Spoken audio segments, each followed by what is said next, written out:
चीन के दोहरे चरित्र के बारे में कौन नहीं जानता। एक तरफ चीन एलएसी पर तनाव कम करने के लिए भारत से बातचीत करता है, तो दूसरी तरफ पूर्वी लद्दाख में सैनिकों के लिए टेंट लगा रहा है। एलएसी के पास के कुछ क्षेत्रों में सैनिकों को पीछे हटाने की प्रक्रिया आगे बढ़ाने के लिए चीन से अक्टूबर के दूसरे सप्ताह में 13वें दौर की बातचीत की उम्मीद है।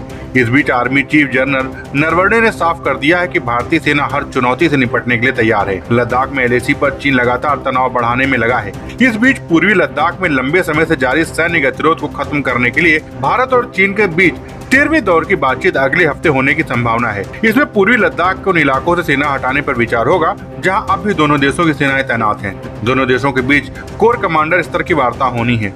सूत्रों के मुताबिक बातचीत का समय और स्थान अगले 3-4 दिनों में तय होने की उम्मीद है। वार्ता के दौरान वास्तविक नियंत्रण रेखा के नजदीक बचे ठिकानों से सेना को हटाने पर विचार होगा। हॉट स्प्रिंग्स और कुछ अन्य क्षेत्रों में सेना वापस बुलाने पर चर्चा होगी। सेना प्रमुख जनरल एम नरवणे ने कहा है कि उम्मीद है कि अक्टूबर के दूसरे सप्ताह में चीन से 13वें दौर की बातचीत होगी और हम इस बात पर आम सहमति पर पहुंचेंगे कि डिसएंगेजमेंट कैसे होगा। पिछले 6 महीने से स्थिति सामान्य है। 1 साल से ज्यादा वक्त से बातचीत चल रही है। 12वें दौर की बातचीत पिछले महीने शुरू हुई है। 13वें दौर की बातचीत जल्द होगी। उन्होंने आगे कहा कि हो सकता है कि अक्टूबर के दूसरे हफ्ते में बातचीत हो।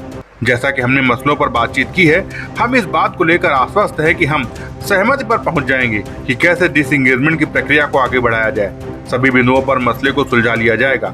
जब बातचीत शुरू हुई थी तब भी लोगों ने सवाल किए थे कि कैसे इसे हल किया जा सकेगा, लेकिन हमारा ये निश्चित रूप से मानना है कि बातचीत के जरिए मसले को हल किया जा सकेगा। पिछले कुछ महीने में ऐसा हुआ है। हमें इसे लेकर भरोसा है कि नतीजे हासिल होंगे। वहीं चीन एलएसी पर तेजी से इंफ्रास्ट्रक्चर बढ़ा रहा है। हाल ही में उसने पूर्वी लद्दाख में अपने सैनिकों के ठहरने के लिए मॉड्यूलर कंटेनर पर आधारित शेल्टर का निर्माण किया है। पूर्वी लद्दाख और एलएसी के करीब चीन आधुनिक हथियारों की तैनाती, एयरबेसों का अपग्रेडेशन कर रहा है। लेकिन भारत ने भी साफ कर दिया है कि एलएसी पर चीन की सेना की हर हलचल पर उसकी नजर है और चीन को सटीक जवाब देने के लिए हर मुमकिन तैयारी भी कर ली गई है। इसके लिए चीन भारतीय सेना के पराक्रम और शौर्य को लेकर कोई गलतफहमी न पाले तो बेहतर होगा। Bureau report, Dastak times. ताज़ा तरीन खबरों के लिए सब्सक्राइब करना ना भूलें दस्तक टाइम्स। बेल आइकन दबाकर पाएं देश विदेश की लेटेस्ट खबरों की नोटिफिकेशन।